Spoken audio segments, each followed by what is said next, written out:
नई बात नहीं है। ये वही मानसिकता है जो 1947 में थी, ये वही मानसिकता है जो 19 जनवरी 1990 में थी। मुझे इसमें कोई नई बात नहीं लगती है।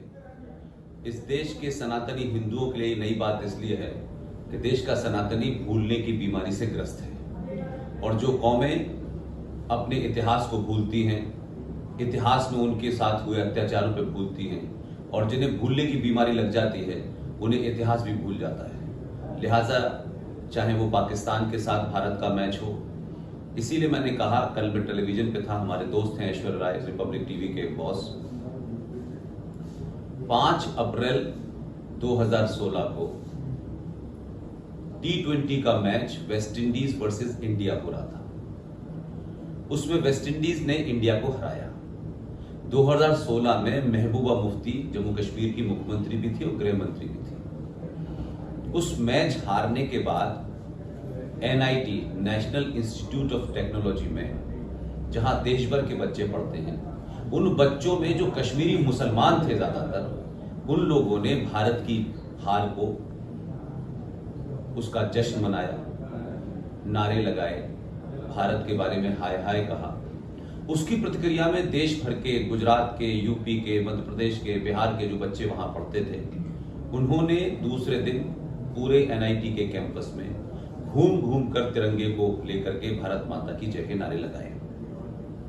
वही मुख्यमंत्री जो गृह मंत्री थी, उसने दूसरे दिन डायरेक्ट एक्शन का आदेश दिया और जम्मू कश्मीर की इस्लामिक पुलिस ने उन बच्चों को हॉस्टलों में घुस के मारा, जिसमें 3 बच्चे ICU में चले गए थे। तो मैं इस किस्म की घटनाओं को इसलिए आम मानता हूं कि हमने 1947 से नहीं सीखा, कश्मीर से नहीं सीखा, बंगाल से नहीं सीखा, और डायरेक्ट एक्शन 16 अगस्त 1946 को हुआ उससे नहीं सीखा, और लिहाजा इसलिए ये घटनाएं इस देश में होती रही हैं। आज सोशल मीडिया है तो जल्दी लोगों को पता चल जाता है।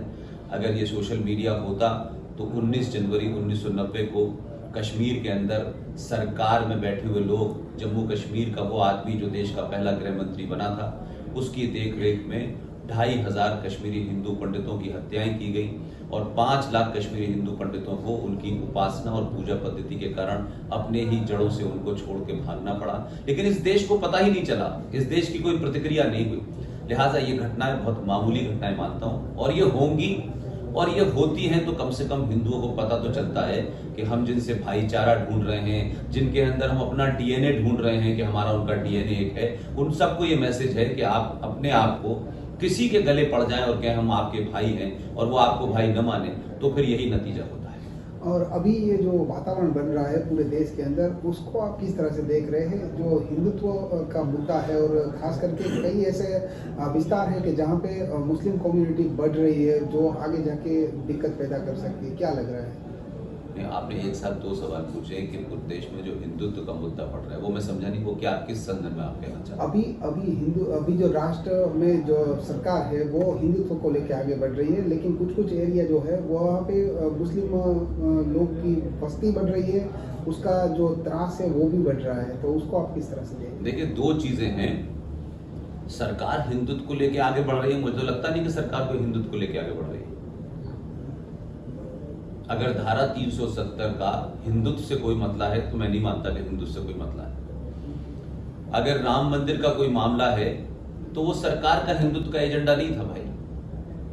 अगर सरकार उसके लिए पार्लियामेंट में विधेयक लाती और आदेश जारी करती कि मंदिर बनेगा, तब तक तो समझ में आता है कि सरकार ने अपने हिंदुत्व के एजेंडे को आगे चलाया।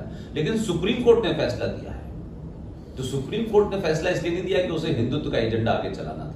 अब वो कैसे आया, किस तरह आया, ये अलग विषय है। दूसरा आपका सवाल है मुसलमानों की बढ़ती आबादी को लेकर।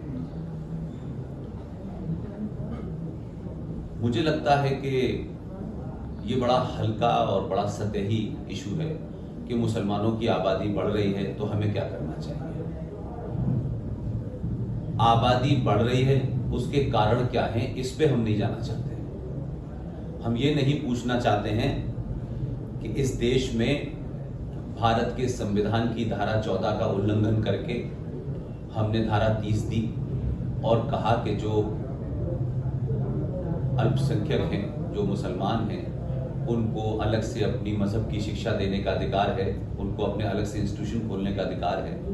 और हमने भारत के संविधान 14 जिसमें कहा गया कि हर नागरिक देश के सामने बराबर है, उसको खुद ही ध्वस्त कर दिया।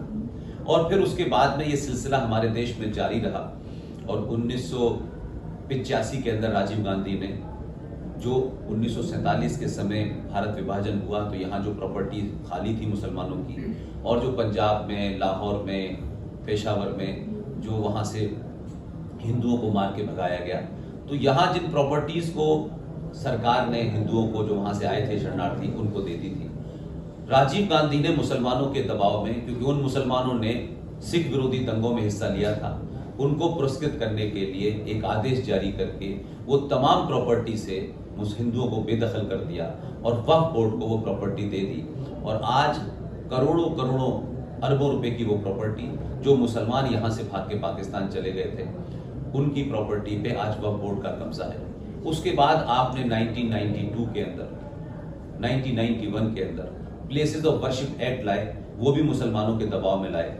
उसके तहत आपने कहा कि भारत में जो 30,000 मंदिर तोड़े गए हैं पूरे देश भर में, जो मुगल आक्रांताओं ने तोड़े थे, मुसलमान आतंकियों ने तोड़े थे जो विदेश से आए थे, आपने भारत की पार्लियामेंट ने, संसद ने बिना सोचे समझे सरकार के दबाव में पार्लियामेंट ने एक बिल पास कर दिया और कहा कि ये जितने भी मंदिर तोड़े हैं, जिन मंदिरों को तोड़ करके बीच बीच में आपने मस्जिद बना दी है, इनकी स्थिति 15 अगस्त 1947 को जो थी वही रहेगी। यानी मेरी प्रॉपर्टी पे किसी डकैत ने, किसी चोर ने, किसी आतंकवादी ने अगर कब्जा कर लिया है और उसके कुछ दिन बाद एक सरकार आती है और वो ये कहती है कि आप इसकी स्थिति ऐसी बनी रहेगी, अब आप इसके मालिक नहीं।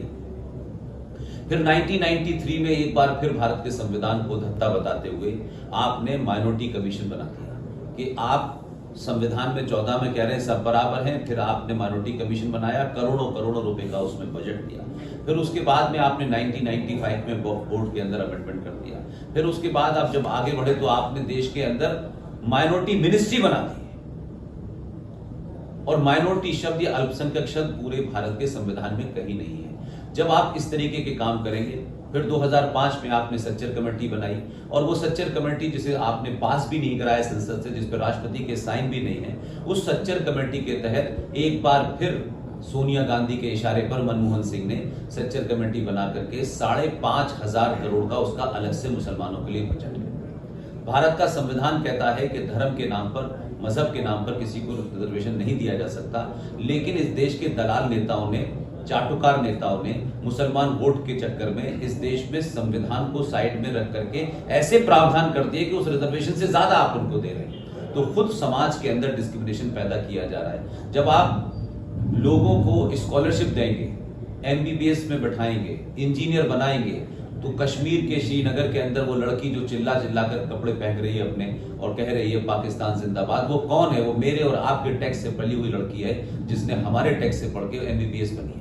तो हम किन लोगों को पाल रहे हैं, किन लोगों को पोस रहे हैं। इसलिए मुसलमानों की आबादी इसलिए बढ़ रही है कि आपको उनको 2 रुपए किलो का चावल भी देना है, उनको सस्ता राशन भी देना है, उनको नौकरी भी देनी है, उनको आईएएस भी बनाना है, उसके लिए अलग से इमदाद दे रहे हैं। तो आपने तो खुद ही दरवाजे खोल रखे हैं कि जब सब कुछ फ्री में आप उनको बांट रहे हैं, जब सब कुछ आप उनको दे रहे हैं, तो वो कहते हैं कि बिना मेहनत करे जिसको सब कुछ मिल जाता है, फिर वो यही काम करता है। तो उनकी आबादी किसी नियम से नहीं रुक सकती।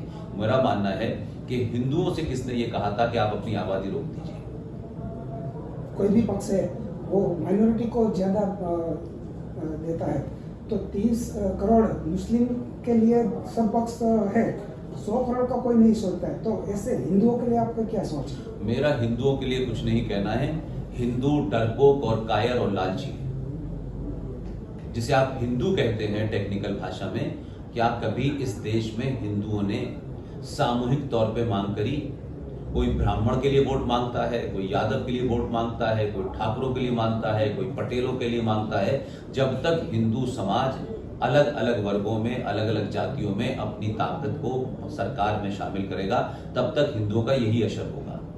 मुसलमान के बारे में कभी आपने सुना है कि ये शिया मुसलमान है, ये अहले हदीस का है, ये अहले वतन का है, ये देवबंदी है, ये बरेलवी है? मुसलमान मुसलमान रहता है।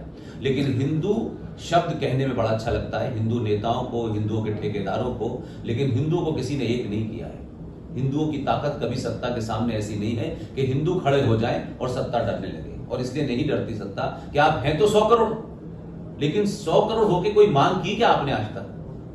नहीं की ना आपने। तो वो आपको इसलिए नहीं सोचते आपके बारे में कि आप तो उनको वोट देते ही नहीं है। आप तो यादव ठाकुर ब्राह्मणों के वोट देते ना। आपने इसी तरीके से तो वोट दिए ना कि कांग्रेस पार्टी का वोट बैंक क्या है? ब्राह्मण, दलित और मुसलमान। समाजवादी पार्टी का वोट बैंक क्या है? मुसलमान और यादव। लालू का वोट क्या है? यादव। तो फिर भारतीय जनता पार्टी या दूसरी पार्टी जो भी है वो हिंदू की बात तो हो रही है, लेकिन हिंदू के अंदर जो इनबिल्ट प्रॉब्लम है वो तो सॉल्व नहीं कोई कर रहा ना। तो आपको हिंदू समझ कौन रहा है? आप इस खुशफहमी में है कि आप हिंदू हैं तो आप खुश रहिए।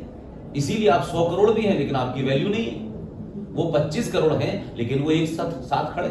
उनका मुसलमान किसी पार्टी में हो वो अपनी बात पहले कहता है।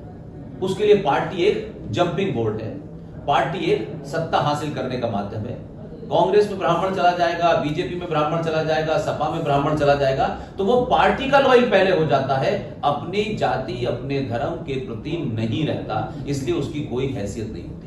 अभी शहीद हुए उसकी वाइफ ने ऐसे मांग की है कि पाकिस्तान के साथ मैच नहीं खेलना चाहिए, सरकार को ऐसा करना चाहिए। अभी जो जम्मू कश्मीर में हमला उसमें शहीद हुए उसकी वाइफ ने ऐसा मांग की है, डिमांड की है। आप पत्रकार लोग हैं, ये 4 साल पहले मैं उधर ही बैठता था जिधर आप। शहीद की बीवी ने अपील की है, ये सब मुझे कोई बहुत महत्व नहीं से लगता है। ये होता रहता हमारे यहाँ। पुलवामा में अटैक हो गया, उसके बाद फिर कुछ हो गया, फिर बातचीत हुई, तो ये सब बड़ा एक अलग है। इसको इमोशंस ऑफ उनकी बीवी ने कहा है तो उसके कहने से कुछ होने वाला है क्या? इसलिए मैं बार बार कहता हूं, मेरा एक ही वाक्य है कि सरकारों पे जो समाज निर्भर रहता है वो ऐसे ही जलील होता है। और जिस समाज में सामूहिक शक्ति के तहत, उस यूनिटी के तहत, उस एकता के तहत जो ताकत होती है उसके सामने सरकार झुकती है। आपकी पिटाई, आपकी धुनाई, आपकी बात की कोई नोटिस नहीं लेता, आपकी बातों का हकों की कोई बात नहीं करता। उसका कारण यह है कि आप इंडिविजुअल बात करते हैं। मेरा फायदा हो जाए, मेरी जाति के 2 मंत्री बन जाए, मेरा आदमी नहीं बना तो इसको गिराओ, ये ओबीसी है, ये दलित है, ये ठाकुर है, ये ब्राह्मण है। यही बीमारी चल रही है और यही हजारों साल से थी। लिहाजा आज शहीद की बीवी ने कह दिया तो एक इमोशनल अटैक, उसके कहने से क्या फर्क पड़ने वाला है? क्या इससे पहले बहुत सारे लोग नहीं मरे? क्या जम्मू कश्मीर में हजारों जो फौजी मरे वो किसी के पति नहीं थे? तब भी तो यही सब बात होती है। हमारे यहाँ भावुकता में लोग बात करते हैं कि शहीद की बीवी ने कह दिया तो शहीद की बीवी भारत की राजनीति फॉरेन पॉलिसी बदलवा पाएगी ना? वो उसकी बेचारी की भावना है, वो आहत है कि उसका पति मारा गया उन्हीं मुसलमानों और उसी पाकिस्तानियों के हाथों जिसके साथ हमने मैच खेला। लेकिन वो अलग चीज है। लेकिन समाज जिस दिन तय कर लेगा उस दिन 2019 कई बार पैदा होगा। आपने हजारों साल के बाद पहली बार सनातनी होकर वोट दिया। आपने कई सालों के बाद उत्तर प्रदेश में सनातनी होकर वोट दिया। हम खुद जिम्मेदार हैं, अपनी कमियों को हम नहीं हटाना चाहते हैं और अपनी कमियों के लिए दूसरों को जिम्मेदार ढूंढते हैं। वो जिम्मेदार है, ये जिम्मेदार है। लिहाजा मैं मानता हूं कि आप संगठित होइए, किसी के खिलाफ मत होइए आप कि हमें किसी के खिलाफ संगठित होना है। आप अपने विचारों पर संगठित होइए ना भाई। अगर इतनी देश में पॉलिटिकल पार्टी चल रही है, सारे चला तो हिंदू ही रहे ना। असदुद्दीन क्या आपको लगता है बाकी मुसलमानों से अलग है? एक गाली देगा, एक पुचकारेगा, 2 मोदी के साथ तस्वीर खिंचवाएंगे, सब जगह है ना मुसलमान। क्या भारतीय जनता पार्टी में मुसलमान नहीं है कि नहीं? तो एक तो बीजेपी के अंदर ऐसा मुसलमान है जिसको छोले बेचने की तमीज नहीं थी, उसे सिविल एविएशन मिनिस्टर बनाया हमारे यहां। और उसके बाद टेलीविजन के ऊपर कुरान पे जब डिबेट हुई तो उसने कहा मैं बीजेपी का प्रवक्ता बाद में हूं, पहले मैं कुरान के बारे में कुछ नहीं सुन सकता। तो आप किसका रिफॉर्म कर रहे हैं? किसका रिफॉर्म कर रहे हैं? तो ये बीमारी हमें लगी हुई है। इसलिए राजनीतिक पार्टियों के चरित्र से आप समाज का चरित्र मत जोड़िए। वो राजनीति में जो भी होगा, मैं और आप होंगे वहां भी यही, हम भी यही करेंगे। इसलिए राजनीति का जवाब समाज नहीं दे सकता। जिस दिन समाज संगठित हो जाएगा, राजनीति आपके हिसाब से चलेगी।